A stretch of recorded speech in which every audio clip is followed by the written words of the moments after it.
Psalm 16 on the 16th, and we finished Mark yesterday. So that means we're starting in the very beginning, a very good place to start.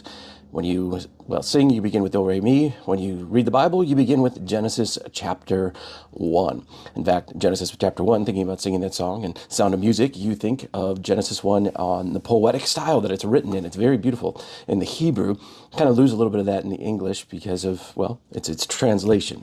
But if you look at it in the Hebrew, you'll see how poetic it's written and how beautiful it kind of plays out. And you can find out more about that information in the Bible Project videos. We got them linked on our website at stpaultexas.com/Bible Binge.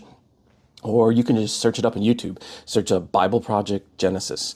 And they'll have a couple of videos there on the book of Genesis that are helpful to kind of understand the beginnings and how Moses writes here in Genesis chapter 1, which gives us the big overview of the 6 days of creation and the seventh day where God rests. And then you get into Genesis chapter 2, which gives us the focus in on day 6, on the pinnacle of creation, what God created, that it's very good.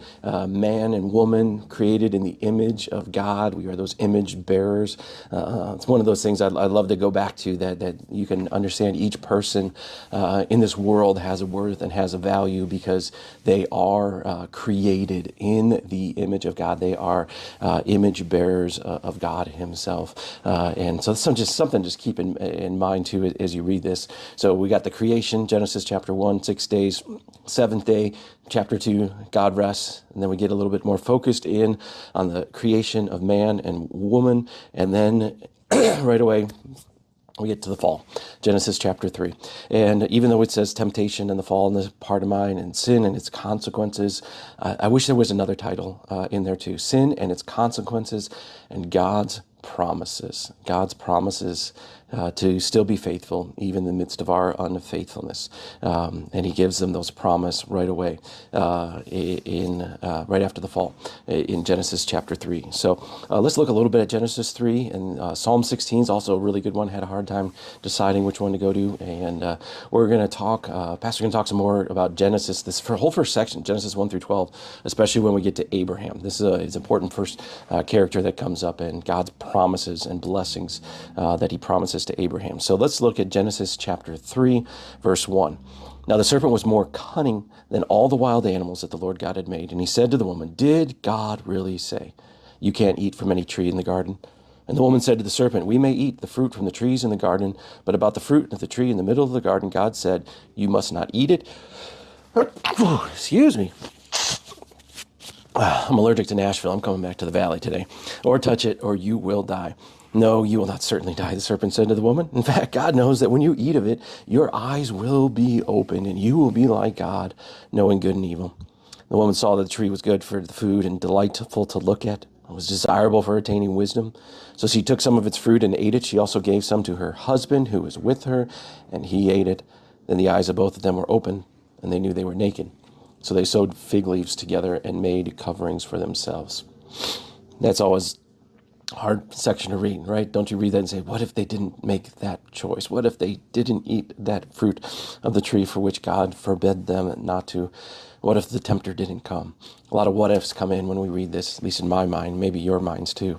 But even the bigger than the what ifs is the what did. What did God do for Adam and Eve despite their disobedience? Well, you look right away in verse 8 of chapter 3 of Genesis. Then the man and his woman heard the sound of the Lord God, walking in the tree garden at the time of the evening breeze. And they hid from the Lord God among the trees of the garden. So the Lord God called out to man, and he said to him, "Where are you?" And he said, "I heard you in the garden, and I was afraid, because I was naked, so I hid." Then he asked, "Who told you that you were naked? Did you eat from the tree that I commanded you not to eat from it?" And the man replied, "Oh, here comes the blame game. The woman you gave to be with me, she gave me some of the fruit of the tree, and I ate." So the Lord God asked the woman, "What have you done?" And the woman said, "The serpent deceived me, and I ate." So the Lord God said to the serpent, "Because you have done this, you are cursed more than any livestock and more any wild animal. You will move on your belly and eat dust all the days of your life. I will put hostility between you and the woman, between your offspring and her offspring. He will strike your head, and you will strike his heel." And he said to the woman, "I will intensify your labor pains. You will bear children with painful effort. Your desire will be for your husband, and he will rule over you."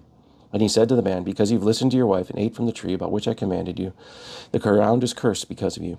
You will eat from it by means of painful labor all the days of your life. It will produce thorns and thistles for you. You will eat the plants of the field.